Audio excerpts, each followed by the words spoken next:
Hi అందరికీ. ఈరోజు జీకేకి సంబంధించిన అంశాల గురించి తెలుసుకుందాం. భారతదేశంలో జనాభా పరంగా పెద్ద రాష్ట్రాలు. ట్రిక్ ఏమంటే ఉమా బీబీఎం. ఉ అంటే ఉత్తరప్రదేశ్, మా అంటే మహారాష్ట్ర, బి అంటే బీహార్, బి అంటే బెంగాల్, ఎం అంటే మధ్యప్రదేశ్. అంటే ఉమా బీబీఎం అనే ట్రిక్ ద్వారా మనము ఈ కోడ్ని గుర్తుపెట్టుకుంటే జనాభా పరంగా పెద్ద రాష్ట్రాలు తెలుస్తాయండి.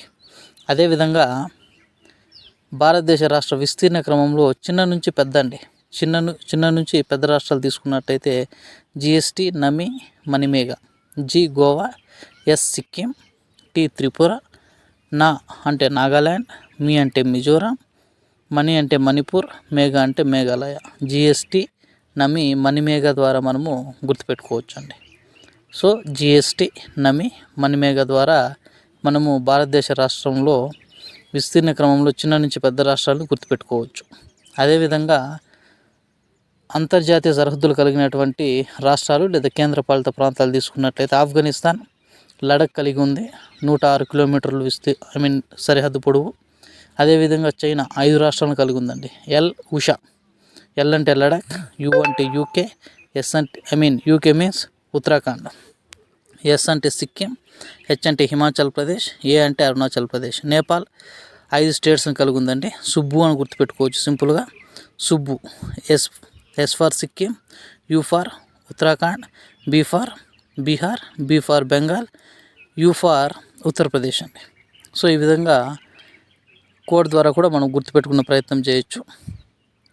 అంటే భూ సరిహద్దు కలిగినటువంటి దేశాలకు ఉన్నటువంటి రాష్ట్రాలండి. అదేవిధంగా చివరి టాపిక్ కర్కట రేఖ అండి. కర్కట రేఖ పోయేటువంటి రాష్ట్రాలకు సంబంధించినటువంటి కోడ్ చూడండి. మనకు చాలా మందికి తెలిసే ఉంటుంది ఈ కోడ్. మా గుజరాతీ పంచమి.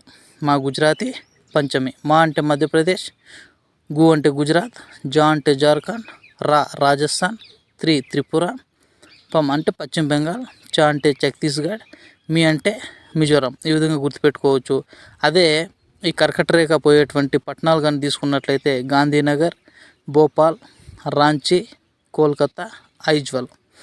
అదే ఈ కర్కట రేఖ పోయేటువంటి ఈ కర్కట రేఖ ఖండిస్తున్నటువంటి నదుల గురించి తెలుసుకున్నట్లయితే గుజరాత్లోని మహి, సబర్మతి అనేటువంటి నదుల్ని ఖండిస్తుంది అని చెప్పుకోవచ్చండి.